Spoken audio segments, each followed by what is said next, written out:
Episode 8 start ஆகும்போது ஸ்னைப்பரும் twins கிட்ட இங்க பாருங்க, ஜியானோட வீட்டில் இப்பெல்லாம் இருக்கு, உள்ள போனா யாருமே உயிரோட இல்லைன்னு நடந்த எல்லா விஷயத்தையுமே எக்ஸ்பிளைன் பண்றான், வார்னும் பண்றான். வீட்டுக்குள்ள ஜியானை காப்பாத்த வந்த பசினும் சோமினோட உடம்புல இருக்கிற புல்லட்ஸ் எல்லாத்தையுமே வெளியே எடுக்க ட்ரை பண்றான். அப்படியே பக்கத்துல இருக்கிற வாஷிங் மிஷினை காமிக்கிறாங்க. அந்த வாஷிங் மிஷினுக்கு பின்னாடி ஒரு பெரிய பேசேஜ் டனலே இருக்கு. அந்த பேசேஜோட எண்டிங்ல தான் பிரதர் இருக்கான். அங்க ஒரு வால் தான் இருக்கு. அந்த வாலை மூந்து பார்த்துட்டு இருக்கான். அவனுக்கு ஒரே கன் பவுடர் ஸ்மெல்லா வருது. ஜியான் பண்ண வேலைனால இன்னுமே ஜாங்மின் தலைகீழா தான் தொங்கிட்டு இருக்கான். சோமினுக்கு எப்படி உடம்புலாம் இருக்குன்னு ஜியானும் கேட்டுட்டு இருக்கா. அப்ப உடனே பசினும் இங்க பாருங்க, நம்மளால இங்க இருக்க முடியாது, நம்ம உடனே ஷாப்பிங் மால்குள்ள போய் ஆகணும் அப்படின்ட்டு சொல்றான். அப்ப திடீர்னு வந்த பிரதரும் இல்ல, நம்மளால அப்படி பண்ண முடியாது, ஜென்மேனு அந்த மாலை சுத்தி நிறைய எக்ஸ்ப்ளோசிவ் ட்ராப்ஸ் எல்லாம் செட் பண்ணி வச்சிருக்கான், அதனால நம்ம போனோம்னா நம்மளுக்கு தான் ஆபத்து அப்படின்ட்டு சொல்றான். இவங்களுக்கு புரியல, அப்படி என்ன ட்ராப்லாம் செட் பண்ணி வச்சிருக்கான் அப்படின்ட்டு விசாரிக்கிறாங்க. அப்பதான் பிரதர் சொல்றான், இந்த மால்குள்ள எப்பவுமே அதோட மேனேஜர் இருக்கணும், இப்ப ஜியான் தான் அதோட மேனேஜர், ஆனா அவ வெளியில வந்துட்டா. ஜியானே இப்படி சடனா வெளியில வந்ததுனால ரீஸ்டார்ட் புரோட்டோகால் இனிஷியேட் ஆயிடுச்சு. அது இனிஷியேட் ஆனதுனால இப்ப எல்லா ஃபங்க்ஷன்ஸும் ஷட் டவுன் மோட்ல தான் இருக்கும். இந்த ரீஸ்டார்ட் புரோட்டோகால் முடியறதுக்கு இன்னும் 20 hours 30 minutes இருக்கு. அதுக்கப்புறமா தான் எதுவா இருந்தாலும் நம்மளால பண்ண முடியும் அப்படின்ட்டு சொல்றான். இவன் இப்படி சொல்லிட்டு இருக்கும் போது தான் பிரதர் இன்னொரு விஷயத்தையும் கண்டுபிடிக்கிறான். அதாவது இந்த சர்வரை வேற யாரோ எங்க இருந்து ஆக்சஸ் பண்ணிட்டு இருக்காங்க. நடக்கிற எந்த விஷயமும் ஜியானுக்கு புரியாததுனால அவளும் பசின் கிட்ட இங்க பாருங்க, இதெல்லாம் முடிஞ்சதுக்கு அப்புறமா கண்டிப்பா நீங்க என்னெல்லாம் நடக்குதுன்றத என்கிட்ட எக்ஸ்பிளைன் பண்ணணும்னு ப்ராமிஸ் வாங்குறா. அப்பதான் பிரதர் கேமரா மூலமா ஜியாங்மின் கீழே மால்ல ஏதோ பண்றான்ற விஷயத்த கண்டுபிடிக்கிறான். இதெல்லாம் நடந்துட்டு இருக்க நேரம் வெளியில இருக்கிற அந்த ரோபோட் டாகும் திடீர்னு அதுக்கு உயிர் வந்துருது.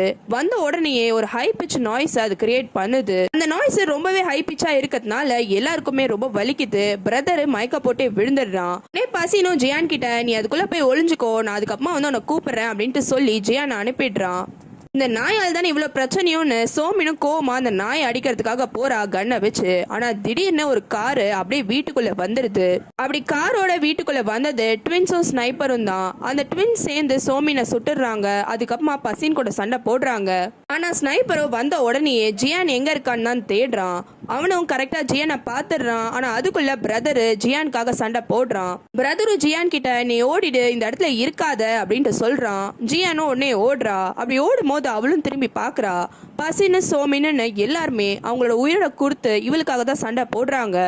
இன்னொரு பக்கம் பிரதர் ஸ்னைப்பர் கிட்ட சண்டை போடுறான். இந்த ஸ்னைப்பரும் கோவத்துல பிரதரை நிறைய வாட்டி சுட்டுறான். வீட்டுக்குள்ள எல்லாருக்குள்ளயும் சம சண்டை போகுது. ஜியானு பயத்துல கத்துறா. வேற வழியே இல்லாம வீட்டுல இருந்து வேற ஹவுஸ் பக்கமா ஓடுறா. வீட்டுல நடந்த சண்டையில எல்லாருக்குமே அடிபட்டுருது. அந்த ட்வின்ஸ்ல ஒருத்தன் கூட இறந்து கூட போயிடுறான். அப்பவும் அந்த ஸ்னைப்பர் விடாம ஜியானை ஃபாலோ பண்ணிட்டே வரான். வேரோஸ்குள்ள வந்த ஜியானுக்கோ என்ன பண்றதுன்னு தெரியல. அங்கேயும் நிறைய ஆளுங்க இறந்து போயிருக்காங்க. அவர் ரொம்பவே பயப்பட ஆரம்பிக்கிறா. என்ன பண்றதுன்னு தெரியாம ரொம்பவே பயப்படுறா. எப்பவுமே அவன் இந்த மாதிரி பயப்படும் போது ஜின்மேனோட வாய்ஸ் கேட்கும், கவலைப்படாதன்னு. அதே மாதிரி இந்த வாட்டியும் இங்க பாரு ஜியான், உன்னால முடியும், கண்டிப்பா நீயே ஒரு வழியை கண்டுபிடின்ட்டு அவன் மைண்ட்ல ஜின்மேனோட வாய்ஸ் கேட்டுட்டே இருக்கு. ஸ்னைப்பரும் ஜியானை ஃபாலோ பண்ணிட்டு உள்ள வந்துடுறான். அவன் வந்தோடனே அங்க நிறைய பேர் இறந்திருக்கிறத கவனிக்கிறான். இந்த ஸ்னைப்பருக்கு காஸ்ட்லியான பொருள்லாம் பார்த்தா ஒரு அட்ராக்ஷன் ஆகும் போல அங்க இறந்துருக்கிற ஒரு ஆளோட ரிங் ஃபிங்கர்ல ஒரு பெரிய ரிங்கை பாக்குறான். அந்த ரிங்கை பார்த்து அட்ராக்ட் ஆகி அந்த ரிங்கையும் கழட்டுறான். அப்ப திடீர்னு லைட் ஆன் ஆயிடுது. லைட் ஆன் பண்ணது ஜியான் தான். ஜியானும் ஒளிஞ்சிட்டு இருக்க இடத்துல இருந்து வெளியில வர கன்னு வேற கையில வச்சிருக்கா. நீ தான் என்னோட அம்மா அப்பாவை கொலை பண்ணியா அப்படின்ட்டு கேக்குறா. ஸ்னைப்பருக்கும் என்ன சொல்றதுன்னு தெரியல. அவனும் உன் அங்கிள் என்ன ரொம்ப நல்லவன்ட்டு நினைக்கிறியா, எதுக்காக இந்த மேல நடக்குதுன்னு உனக்கு கொஞ்சம் கூட கியூரியாசிட்டியே இல்லையா, நான் வேணா சொல்லட்டா அப்படின்ட்டு கேக்குறான். இன்னொரு பக்கம் கீழே இருக்க ஜியாங்மினும் கம்ப்யூட்டர்ல சில வேலையெல்லாம் பார்த்துட்டு ஒரு கன் எடுத்துட்டு மேல வரான். அப்ப சத்தம் கேக்குது. அந்த சத்தத்தோட டிஸ்ட்ராக்ஷனை வச்சு ஜியானும் சரி ஸ்னைப்பரும் சரி ஒரு இடத்துல போய் ஒளிஞ்சுக்கிறாங்க. ஜியாங்மினுக்கு வேர் ஹவுஸ்ல என்ன நடக்குதுன்னு தெரியல. வெளியில வந்தவனும் இந்த ஜியான் நீங்க மட்டும் என் கையில மாட்டினா அவளை தாண்டி ஒன்னால தான் எனக்கு இந்த மாதிரிலாம் நிலைமை, அதுக்கப்புறமா அந்த பேபிலோன் இருக்கேன்னு கண்ட மேனிக்கு கத்துறான். இவன் வெளியில வந்திருக்கான்ற விஷயத்த ஜியானோ ஒளிஞ்சிட்டு இருக்க இடத்துல இருந்து கவனிக்கிறா. ஆனா ஸ்னைப்பருக்கோ ஜியாங்மினை தெரியாது போல இருக்கு.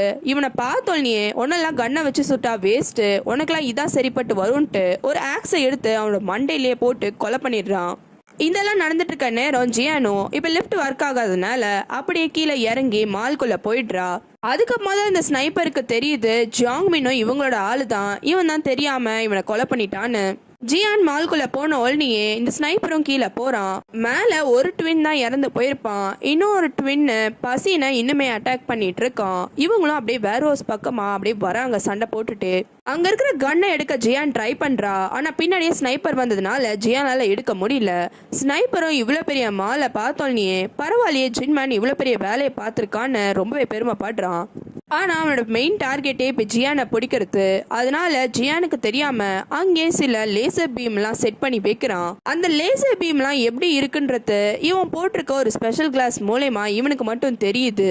இதெல்லாம் செட் பண்ணும்போது ஜியான் கிட்டையும் நாங்கெல்லாம் ஒரே டீம் தெரியுமா, குடும்பம் மாதிரி இருந்தோம், இது வரைக்கும் நிறைய பேரை கொலை பண்ணிருப்போம், அவங்களுக்குலாம் குடும்பம் இருந்ததுல அதே மாதிரி தானே இதுவும் பாரு, உன்னோட அங்கிள் அவன் மாட்டி இறந்து போயிட்டு மொத்த பொறுப்பையும் தலையில கட்டிட்டு போயிட்டான். நீ படிக்கிற பொண்ணு இந்த வயசுல இந்த வேலையெல்லாம் நீ பாக்குறன்ட்டு வேணுனே ஜியான் எங்க இருக்கான்னு கண்டுபிடிக்க ட்ரை பண்றான். ஸ்னைப்பர் கிட்ட கண்டிப்பா மாட்டக்கூடாதுன்னு ஜியானும் ஓடுறா. அப்படி ஓடும்போது தெரியாம ஒரு லேசர் பீமை கிராஸ் பண்ணிடுறா. பண்ண உடனே கொஞ்ச நேரத்திலேயே அதுவும் வெடிக்குது. ஜியான் அங்கதான் இருக்கான்னு தெரிஞ்சோடனே இந்த ஸ்னைப்பரும் ஜியானை சுட ட்ரை பண்றான். ஆனா ஜியானால திருப்பி சுட முடியல. காரணம் அவ கன்ல புல்லட் இல்ல. இந்த விஷயத்தையும் ஸ்னைப்பர் தெரிஞ்சுக்கிட்டு ஜியானை அட்டாக் பண்ணலான்னு கிட்ட வரான். ஆனா இப்ப கொஞ்ச நேரத்துக்கு முன்னாடி ஒரு எக்ஸ்ப்ளோஷன் ஆயிருக்கும். அதுல ஜியானுக்கு நிறையவே கன் கிடைக்குது. மேல வீட்டுல இருக்கிற அந்த ட்வின் அந்த சீக்ரெட் பேசேஜை கண்டுபிடிச்சிடுறான். வாஷிங் மிஷினுக்கு பின்னாடி இவ்வளவு பெரிய பேசேஜ் இருக்கான்னு அவன் அதை ஃபாலோ பண்ணிட்டு போகும்போது அந்த டோர் அவன் கண்ணில் படுது. ஆல்ரெடி பிரதர் சொல்லியிருப்பான் இந்த டோரை ஓபன் பண்ணா பிரச்சனை ஆகும்ட்டு. ஆனா இந்த ட்வின் கொஞ்சம் கூட யோசிக்காம அந்த டோரை ஓபன் பண்ண ட்ரை பண்றான். உடனே பாம் ஆக்டிவேட் ஆகி அந்த இடமே வெடிஞ்சிருது. இந்த ஸ்னைப்பர் கிட்ட இருந்து தப்பிக்க முடியாதுன்னு ஜியானோ அந்த வாலுக்கு கீழே இருக்கிற அந்த அண்டர் கிரவுண்ட் பேசேஜ் ரூமுக்கு போயிடுறா. அவ கை ஃபுல்லாவே செமையா அடிபட்டிருக்கு. வலியோட அந்த கைக்கு பேண்டேஜும் போடுறா. அதுக்கப்புறமா என்ன பண்றதுன்னு அவளுக்கு தெரியல.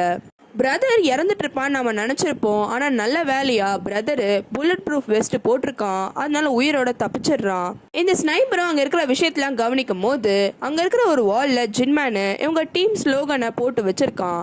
இதை பார்த்தோன்னே ஸ்னைப்பரும் கொஞ்சம் எமோஷனல் ஆயிடுறான். உடனே அங்கேயே உட்காந்து ஜியான் கிட்ட ரொம்பவே எமோஷனலா, இங்க பாரு ஜியான், நாங்க எல்லாருமே இந்த டீம் ஸ்லோகனை தான் வச்சிருப்போம். எங்க டீமே இந்த மாதிரி நாஸ்தியா போகுது. ஆனா உனக்குன்னு ஒரு சாய்ஸ் இருக்கு. நீ மட்டும் வெளியில வந்துட்டா நான் உன்னை காப்பாத்துறேன் அப்படின்னு ஜியான் ஐஸ் வைக்கிற மாதிரி பேசுறான். அப்படி பேசிட்டு இருக்கும் போது திடீர்னு அவனுக்கு ஏதோ ஒரு சவுண்ட் கேக்குது. எங்கந்திரா சவுண்ட் வருதுன்னு திரும்பி பார்த்தா ஜியான் தான் அங்க இருக்கிற ஒரு மெஷினை எடுத்துட்டு வந்து இவன் மேல இடிக்கிற மாதிரி வரா. ஜியான் அப்படி வந்த உடனே இவனும் பயத்துல இன்னொரு பக்கமா குதிக்கிறான். அப்படி குதிக்கும் போது இவனே கொஞ்ச நேரத்துக்கு முன்னாடி ஒரு லேசர் பீமை செட் பண்ணி வச்சிருப்பான். அதுக்கு நடுவுல மாட்டிக்கிறான். அதனால எக்ஸ்ப்ளோசிவ்ஸ் எல்லாம் ட்ரிகர் ஆயிடுது. அப்புறமா தான் இன்னொரு விஷயத்தையும் கவனிக்கிறான். அந்த இடம் ஃபுல்லாவே ஒரே கேசலினா இருக்கு. ஜியான் தான் இந்த வேலையை பார்த்திருப்பா. ஜியானு கண்ணு முன்னாடி கண்ணோட வந்து நின்னோல் நீ ஸ்னைப்பரும், இங்க பாரு ஜியான், இது வரைக்கும் நீ யாரையும் சுட்டது கிடையாது, இதெல்லாம் நீ ட்ரை பண்ணாத அப்படின்ட்டு சொல்றான். ஆனா ஜியானு ஆளை சுட வேண்டிய அவசியமே கிடையாது. அவ அந்த கேசலினை சுடுறா. அப்படின்னு நெருப்பெல்லாம் பத்த ஆரம்பிச்சிடுது. அது ஸ்னைப்பர் மேலேயும் அப்படியே ஏறிடுது. அப்படின்னு நெருப்பெல்லாம் அவன் மேல பரவன உடனே ஸ்னைப்பரும் காலின்னு நினைக்கும் போது மேல இருக்க ஸ்பிரிங்க்லர்ஸ் எல்லாம் ஆன் ஆயிடுது. அதுல இருந்து தண்ணி வந்ததுனால எல்லா நெருப்பும் அணைஞ்சு போயிடுது. என்னையே இந்த மாதிரிலாம் நீ பண்றியான்னு ஸ்னைப்பரும் அட்டாக் பண்ண வரான். ஆனா ஜியானு அவனோட நெத்தி போட்டே சுட்டுறா. அவனும் அங்கே செத்து போயிடுறான். பிரதர் அதுக்கப்புறமா தான் வேர் ஹவுஸ்குள்ள வரான். வந்தோன்னும் ஜியான் எங்க இருக்கான்னு தேடி கண்டுபிடிச்சிடுறான். அதுக்கப்புறமா மாலோட செட்டிங்ஸையும் திரும்பியும் பழையபடி ஆக்கிடுறான். அப்பதான் சேட்டலைட் கேமரா மூலமா இந்த வீட்டை சுத்தி இன்னும் நிறைய பேர் வரது அவனுக்கு தெரியுது. அவன் கேமரால பார்த்த மாதிரியே அந்த வீட்டை சுத்தி நிறைய கார்லாம் வருது. அந்த கார்ல நிறைய ஆளுங்களும் இருக்காங்க. எல்லாருமே ஜியானை அட்டாக் பண்றதுக்காக தான் வராங்க. இத பார்த்தோன்னே பிரதரும், இங்க பாரு பேபிலோன் நம்ம எல்லாரோட பேரையும் ஹிட் லிஸ்ட்ல வச்சிருக்காங்க. நம்ம ஒருத்தருக்கும் பேபிலோன் ஆளுங்க ஒரு காசை ரிவார்டா வச்சிருக்காங்க. அதனால இந்த ரிவார்டை தேடி நிறைய பேரு நம்மள கொலை பண்ண வருவாங்க. இவங்க அவங்கன்னு இல்ல, எல்லாருமே இந்த காசுக்காக போட்டி போட்டு வரதுனால நம்மளால சமாளிக்க முடியுமா, நம்ம என்ன பண்றது அப்படின்ட்டு கேக்குறான். பிரதர் இப்படி கேட்டோன்னே ஜியானோ முதல்ல அந்த ஷெல்ஃபை ஓபன் பண்ணு அப்படின்ட்டு சொல்றா. அவனும் ஓபன் பண்ணி விட்ட உடனே அங்க வந்து ஒரு ஆக்ஸை எடுத்துக்கிறா. அடுத்த செட் ஆஃப் பேபிலோன் ஆளுங்க எல்லாருமே வேர் ஹவுஸ்குள்ள நுழைறாங்க. அப்ப பிரதரும் மால்குள்ள இருந்து வெளியில வரான். அப்ப பிரதர் ஒரு வெஸ்ட் போட்டிருக்கான். அது ஃபுல்லாவே எக்ஸ்ப்ளோசிவ்ஸா இருக்கு. கையில ஒரு பேக்கையும் வச்சிருக்கான். அந்த பேக் என்னடா அப்படின்னு ஓபன் பண்ணா அதுக்குள்ள ஸ்னைப்பரோட தலை தான் இருக்கு. வந்த எல்லாருமே செமையா பயந்துடுறாங்க. அப்ப ஜியானும் பேசுறா. அது இன்டர்காம் மூலமா அங்க இருக்கிறவங்க எல்லாருக்குமே கேக்குது. நீங்க எல்லாரும் இப்ப இந்த இடத்த விட்டு கிளம்புனீங்கன்னா பேபி லோன் உங்களுக்கு எவ்வளவு அமௌண்ட் தரேன்னு சொன்னாங்களோ அதே அளவுக்கு காசு நானும் தரேன். அது மட்டும் இல்ல ஃபியூச்சர்ல எங்க கூட டீலிங் பண்ணும்போது உங்களுக்கு டிஸ்கவுண்ட்ஸும் கிடைக்கும். இதுதான் உங்களுக்கான ஆஃபர். இங்க இருந்து கிளம்பிடுங்க. அப்படி நீங்க கிளம்பலனா அவங்க எல்லாருமே நான் கொலை பண்ணிடுவேன் அப்படின்ட்டு சொல்றா. ஜியான் இவ்வளவு பெரிய ஆஃபர் கொடுத்தோன்னே வந்த ஆளுங்க எல்லாருமே இந்த ஆஃபரே ஓகே, நாங்க இங்க இருந்து கிளம்பிடுறோம், ஃபியூச்சர்லயும் உங்க கூட பிசினஸ் டீலிங் எல்லாம் பண்றோம் அப்படின்ட்டு கிளம்புறாங்க. கசினோ வீட்டுக்குள்ள இருக்கிற பெட்ரூம்ல போய் பாக்குறான். சோமின்னு மூச்சு பேச்சு இல்லாம அப்படியே படுத்துட்டு இருக்கா. ஜியான் இவங்க கிட்ட எல்லாம் பேசினதுக்கு அப்புறமா ஒரு கன்னை எடுத்துட்டு மேல போயிட்டு இடிஞ்சு போயிருக்கா அவளோட வீட்டை சுத்தி முத்தி பாக்குறா. வீட்டுல யாருன்னா இருக்காங்களான்னு பாக்குறா. பசினும் காணும், சோமினும் காணும், யாருமே இல்லன்னு தெரிஞ்சதுக்கு அப்புறமா அவ மனசுல இருக்கிற எல்லாத்தையுமே கொட்டி தேம்பி தேம்பி அழுவ ஆரம்பிச்சிடுறா. ஆனா அவளை அழ கூட யாரும் விடல. அதுக்குள்ள திடீர்னு ஒரு பஸ் வீட்டு பக்கமா வருது. உடனே கன்னை எடுத்துட்டு அந்த பஸ்ஸையும் சுடலாம் அப்படின்ட்டு போறா. ஜின்மனோட ஃபுனரலுக்கு பஸ்ல எல்லாரையும் கூட்டிட்டு போயிருப்பாங்க. அதே டிரைவர் தான் இந்த டிரைவரும். வந்த அவரும் நான் தான் கிளீனிங் எல்லாத்துக்குமே இன்சார்ஜ் அப்படின்ட்டு சொல்றான். இங்க நடந்த சண்டையில வீடு வேர் ஹவுஸ்ன்னு எல்லா இடமே ரொம்பவே டேமேஜ் ஆயிருக்கும். இந்த டேமேஜ் எல்லாத்தையுமே கிளீன் பண்றதுக்கு தான் இந்த பஸ் டிரைவர் ஆளுங்களை கூட்டிட்டு வந்திருக்கான். வந்த ஆளுங்க எல்லாருமே சேர்ந்து வீடு வேர் ஹவுஸ்ன்னு எல்லாத்தையுமே கிளீன் பண்றாங்க. ஜியானோ எல்லாத்தையும் பாக்குறா. இதெல்லாம் நடந்துட்டு இருக்க நேரம் அடுத்தது ஒரு டாக்ஸி வருது. அடுத்தது ஆளுங்க வந்துட்டாங்கன்னு இவங்களும் சுடுறதுக்கு எல்லாம் ரெடியா இருக்காங்க. அப்ப டாக்ஸிக்குள்ள இருந்து 2 பேர் இறங்குறாங்க. அவங்க வேற யாரும் கிடையாது, ஜின்மேனோட ஓல்ட் ஃப்ரெண்ட்ஸ்ன்னு ஃபுனரலுக்கு வந்திருப்பாங்க. சரி ஜின்மேனோட ஃப்ரெண்ட்ஸ் தானே வந்திருக்காங்கன்னு யோசிக்கும் போது கார்க்குள்ள இருந்து இன்னொரு ஆளை இறக்குறாங்க. அடிப்பட்ட ஒரு ஆள் இறங்குறான். வேற யாரும் கிடையாது, அது ஜின்மேன் தான். அவன் இன்னும் உயிரோட தான் இருக்கான். அடிப்பட்டதுனால ஃப்ரெண்ட் மேல சாஞ்சுக்கிட்டே அப்படியே ஜியானை பாக்குறான். ஜியானுக்கு இதெல்லாம் கனவா நிஜமானு ஒண்ணுமே புரியல. அப்படியே ஷாக் ஆயிடுறா. ஜின்மேன் இதெல்லாத்தையும் பார்த்து சிரிக்கிறான். இதோட ஷாப் ஆஃப் கில்லர் சீரிஸ் முடியுது. மறக்காம ரெட் லோட்டஸ் தமிழ் சேனலுக்கு சப்ஸ்கிரைப் பண்றேங்க. உங்களுக்கு வேற சீரிஸ் பார்க்கணும்னா கமெண்ட்ல சொல்லுங்க.